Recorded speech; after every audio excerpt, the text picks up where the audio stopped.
Hi guys, Oliver here. Today I would like to guide you through the very basics of luminosity masks. Well, fair warning ahead, if you are already a Photoshop wizard, then this video is obviously not made for you.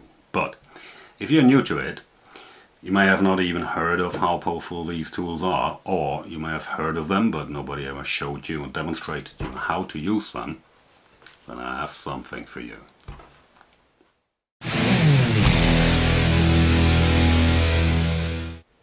Well, what are these ominous luminosity masks actually? In very simple words, they are Photoshop masks that are created using selections based on the luminosity or brightness value of every single pixel in the image. Okay, today I guide you through the very basics, and because I am a strong believer in understanding the basics really helps using any tool, I'm going to show you how to manually create these luminosity masks, and at the very end, obviously, I'm going to show you a very easy way how you create them and how to use them. Okay, so let's get ready, let's start Photoshop and go to work. And when we're talking about luminosity masks and the basics, let's talk about a mask first. What is a mask in Photoshop? I have the background layer here. And when I apply a mask, standard white mask, the entire image will still be visible. That means everything I do in that mask will be applied to the entire image. If I delete the mask and by alt click I create a black layer mask, nothing of the entire image will be left visible. Delete.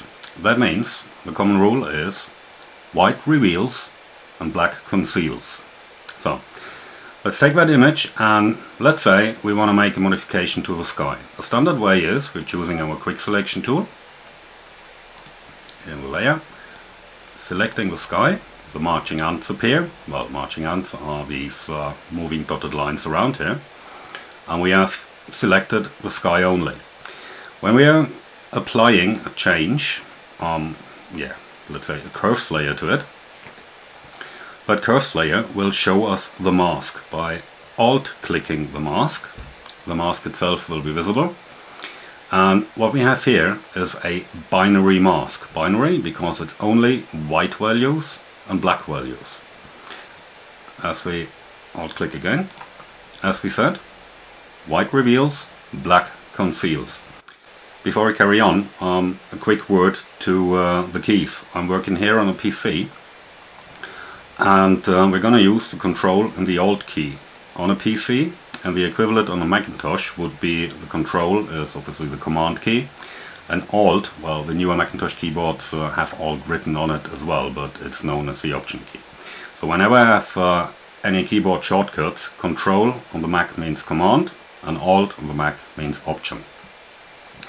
Good, we have our curves layer here in the image, and when I start moving the curve to make it brighter or make it darker, and we can clearly see only the sky will be affected, nothing else.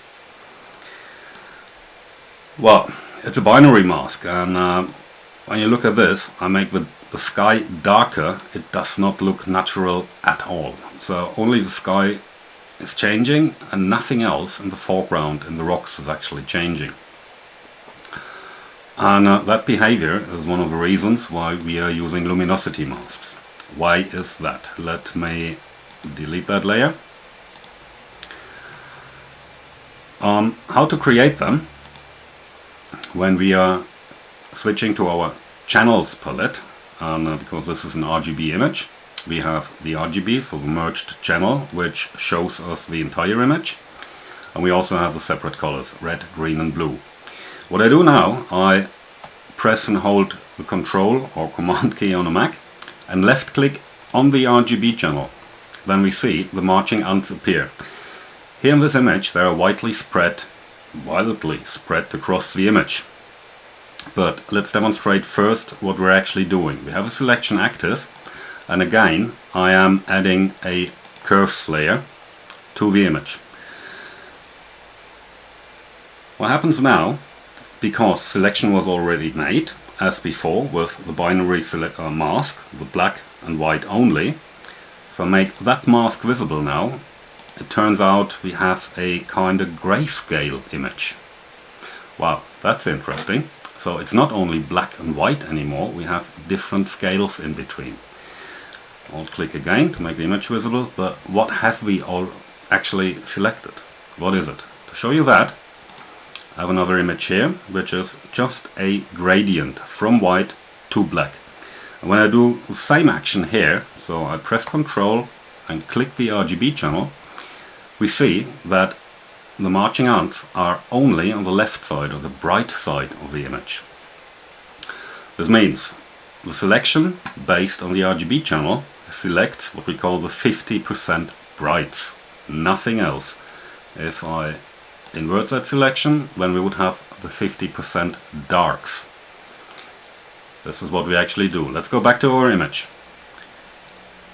We have selected it, and we have our curves layer, our adjustment layer, and when I now change the curves, you see the brightness here changes throughout the entire image, which actually makes it look way more natural, but it's hard to explain. If you look at it, the brightest parts in the image are changing the most, and the darkest parts, like here the bottom right corner, they are changing the least.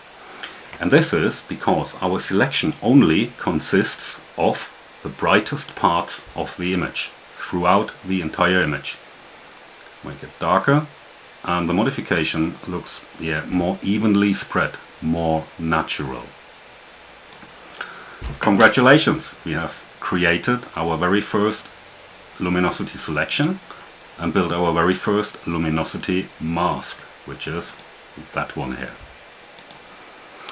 Good. A word to the selection before we carry on. What we have actually selected is the brightest parts. Every pixel in the mask gets a value between 0 and 100, or 1 and 100, however you want to see it. And that allows us to select parts of the image based on its brightness value. Okay, let's delete that layer. So, very often, or mostly, we do not really want to select the 50% brights or the 50% darks. We want to have finer selections. To achieve that, we have to refine these selections, these luminosity or luminance selections. From a starting point, I choose the RGB channel and control click on it to have our first selection, the 50% selection, and I can actually save this as a new channel.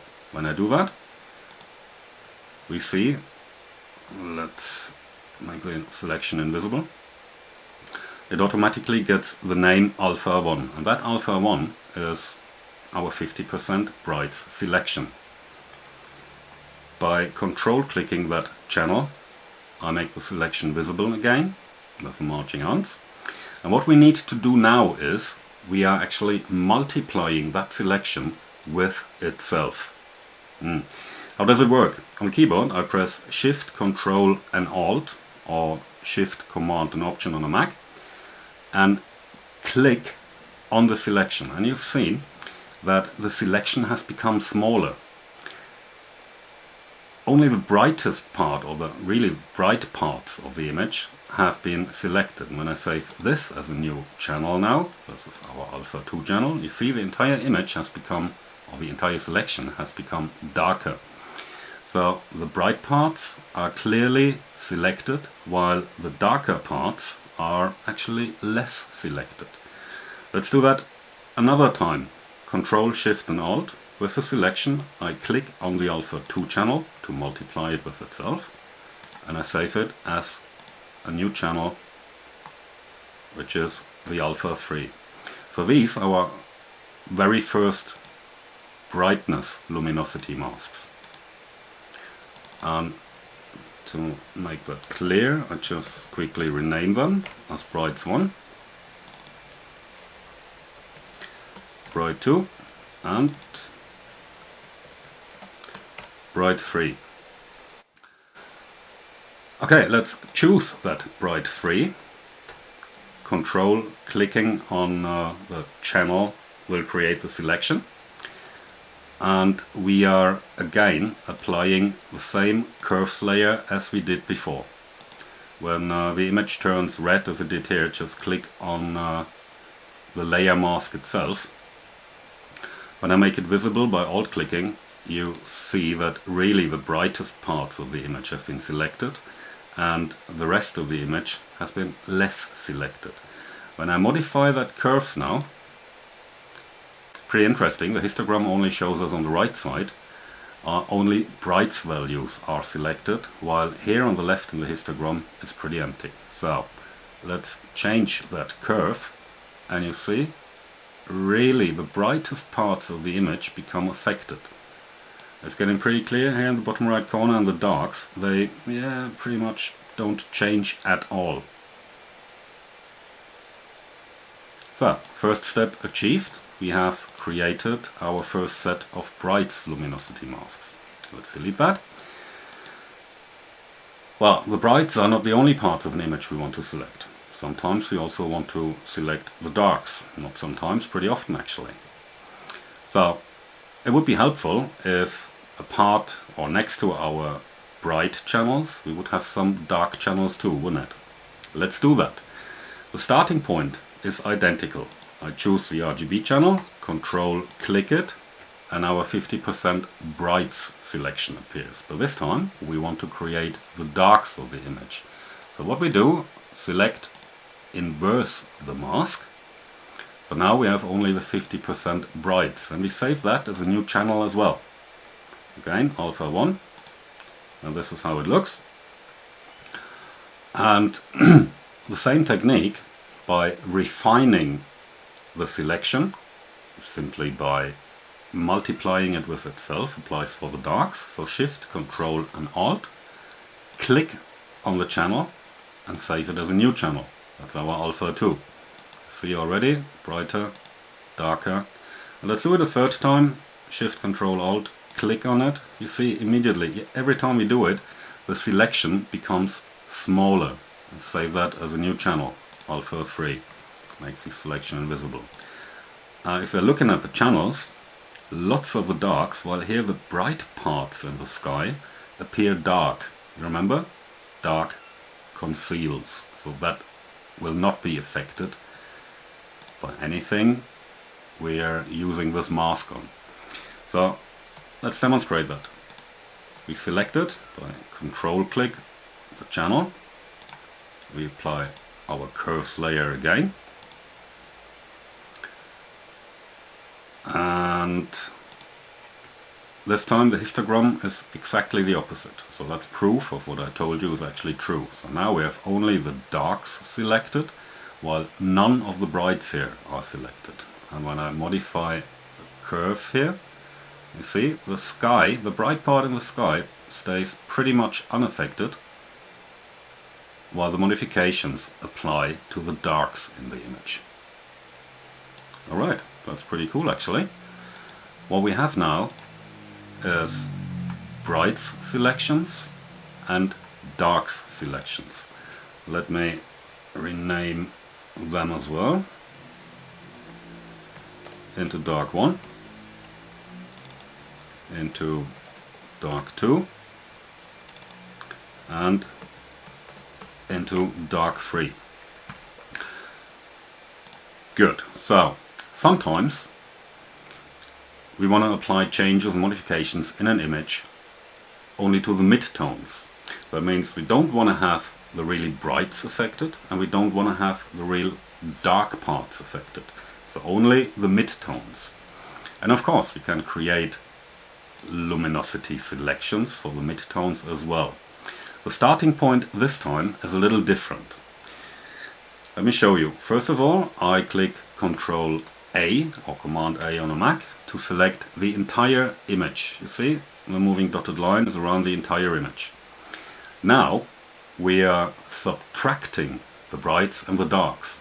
And how that works, we are selecting our Brights 1 channel, and by holding Control and Alt or Command and Option on a Mac and clicking on the channel, we have subtracted the brightest parts or the content of our Bright 1 channel from the image.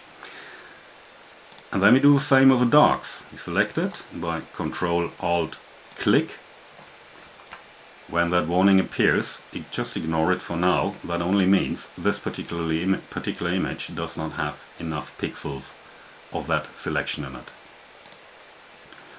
And what's left of it is our first mid-tones channel. You see, the real brights are masked out, and the real darks as well. So we save that as our first selection.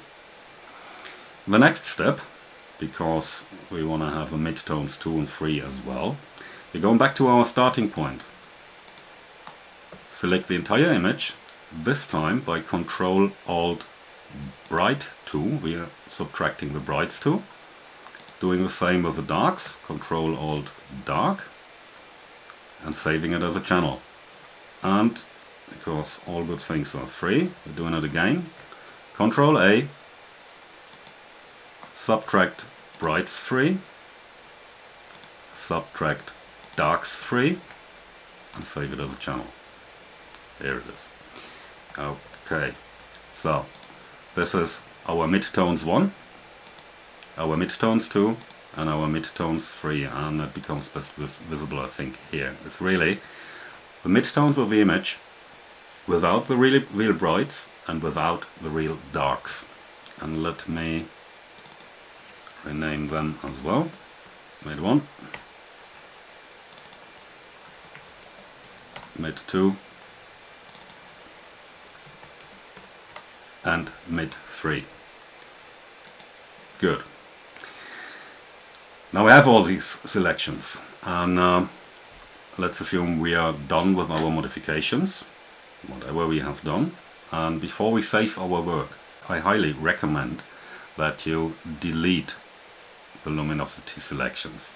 The reason for that is we have a document which here at the bottom you can see has initially 122 megabyte, and these 9 luminosity selections have blown the size up to 490. So really deleting them, ideally by selecting them all and delete them, would remove it. If we now decide to make more changes, we would have to create these luminosity masks again.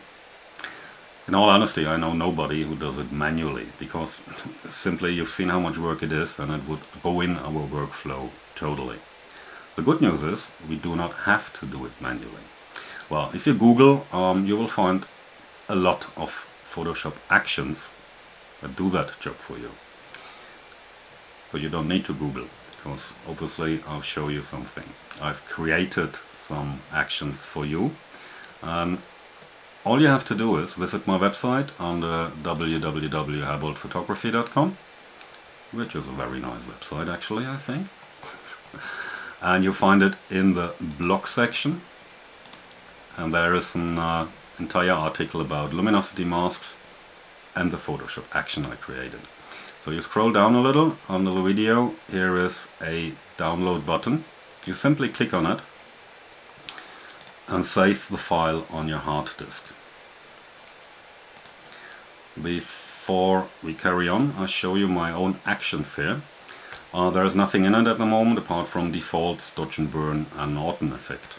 So next step, we navigate to your download folder, and in that download folder here's a file we've loaded, the ohluminancemask.zip. If you unpack it or open it, it reveals a folder, and in that folder we have the ohluminancemask.atn. That ATN is the installation file for the action. As you can see, the size is, it's not really big. All you have to do is double click it.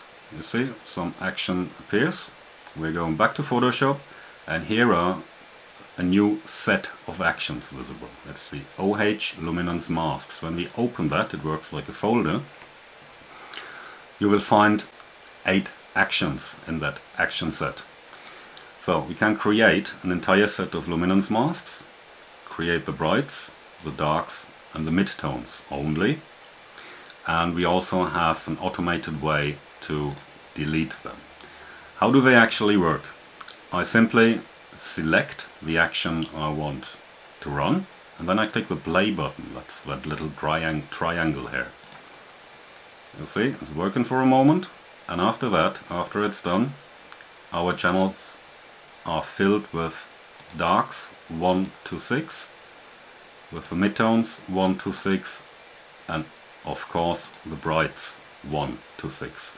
So we have all these selections available by 2 simple clicks. How it works? Pretty much as before. Let's say I only want to choose the brights 3, control click and check our curves layer. Going back to the layers itself, and now we can only, as I've demonstrated before, really affecting the very brights in the image. It actually shows that it's a very versatile tool. Okay, back to the actions itself. As I said, they're blowing the file size up. So when you're done, really delete them simply by delete the luminance masks. Good, and we have still a curves layer, delete that as well, we don't need it. One thing, a warning, turned out in the tests, people intuitively want to activate the checkbox here, right on the left of the action. What that actually does is it toggles the dialogues on. If I do that and you run the action, you would have to acknowledge every single step. Trust me, you don't want to do that. So always make sure you keep the dialogue toggled off. Good. That's it basically. Okay, I hope that was easier for you to understand than it was for me to explain. Because this video was meant to be about the very basics of luminosity masks, we're finishing at this point for today. I also think you have quite a bit of stuff to digest and to think about. But no worries, I will be coming back soon with more tutorials and practical examples how to use them in my daily workflow.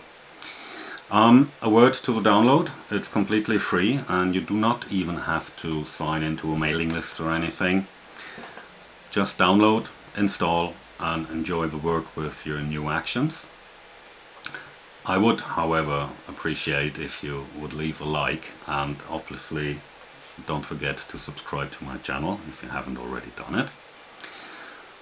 Yeah, so we are finished for today. That's it. I hope you enjoyed it.